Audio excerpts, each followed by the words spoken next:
Takže ahoj lidi, vítám vás u dalšího videa a dneska to bude, jak se připravuju.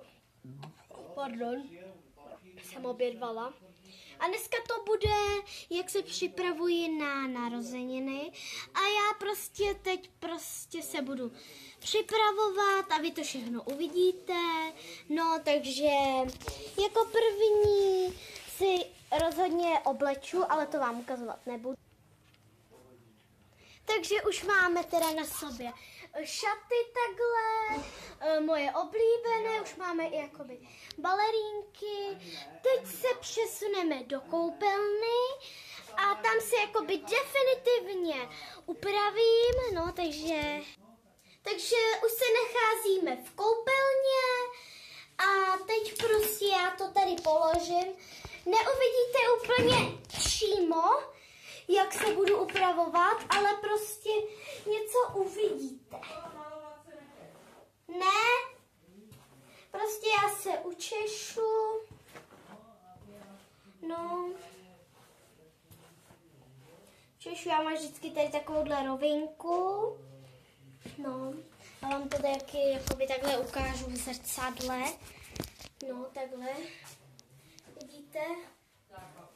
Koupelna není zrovna úplně nová, ale prostě češeme se tady, takhle, tak. Teď přecházíme do fáze malování. Já si teda dělám jenom řasenku. To vám asi neukážu, jak si to maluju, protože já to nezvládnu držet a přitom se malovat. Měla bych si pořídit selfie tyč, ale to bych teď neřešila. Pořídíme někdy.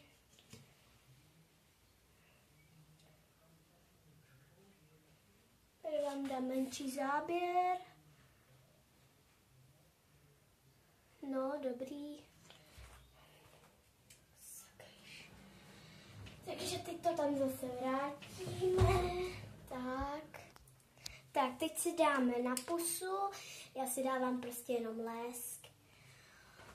No. Já vám tady takhle ukážu.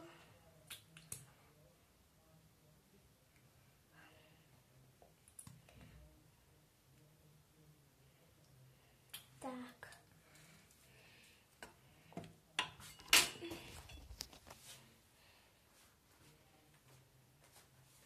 Jestli vás teda zajímá, proč mám ten pupínek, já nevím, zamaskovat to nějak nejde, no. Zkusíme, ale nevím, jak to vyjde. No, teď přicházíme v fázi, že zkusíme s tímhletím takovým skřipcem neboli úpravou vlasů něco udělat. Když to nepůjde, tak budeme mít normálně rozpuštěno. Ale asi budu mít rozpuštěné, protože tohle asi nevyjde, co já bych podstatně chtěla. Takže už se mi povedlo. Mám prostě lehce jenom tady sponečku takhle. Mně to připadá nejideálnější. Takhle prostě to vypadá nějak. Já to takhle otočím, no. Ano, já myslím, že už jsme hotoví.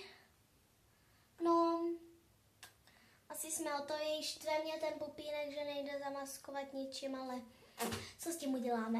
Takže tohle by byl zatím krátký vlog a asi se vám znovu ozvu v autě, ale ještě si musíme vzít nějaké doplňky, nějaký náhrdelník nebo něco. Takže to přesuneme teď do mého pokoje. Teď jsme zase v mém pokoji, jak jsem vám ukazovala. Takže já mám tady prostě takovouhle krabičku, v ní mám vše. Náušnice si měnit nebudu. To mám lehce prostě svoje zlaté, ty nebudu měnit. Taky k čemu bych je měnila, že jo? takže mě by napadlo nějaký lehký řetízek, no, nějaký prostě takovej ideální k tomu, aby třeba, nevím, promiňte, ano, to je zamotaný trošku. A já zrovna moc ty řetízky nepoužívám, no. Tak mě napadlo, počkejte, promiňte.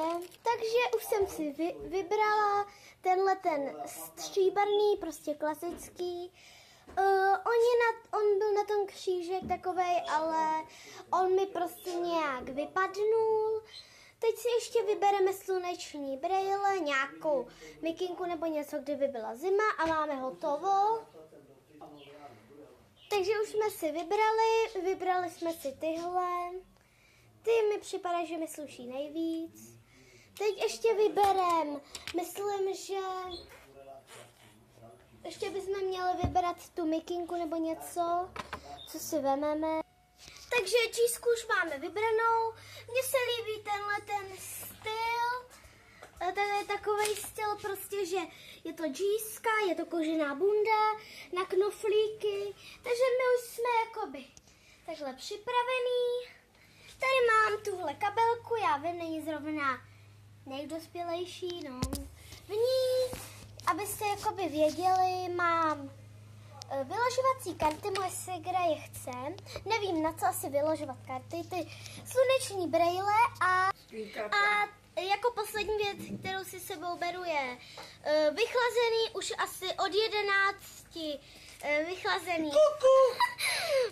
To byl můj táta, vychlazený fakír, ten si berem sebou, protože cesta je dlouhá z Hranic do Chebu, asi půl hodinky. Takže už jenom počkáme na rodiče, aby byli hotoví a můžeme vyrazit. Ozvu se vám v autě.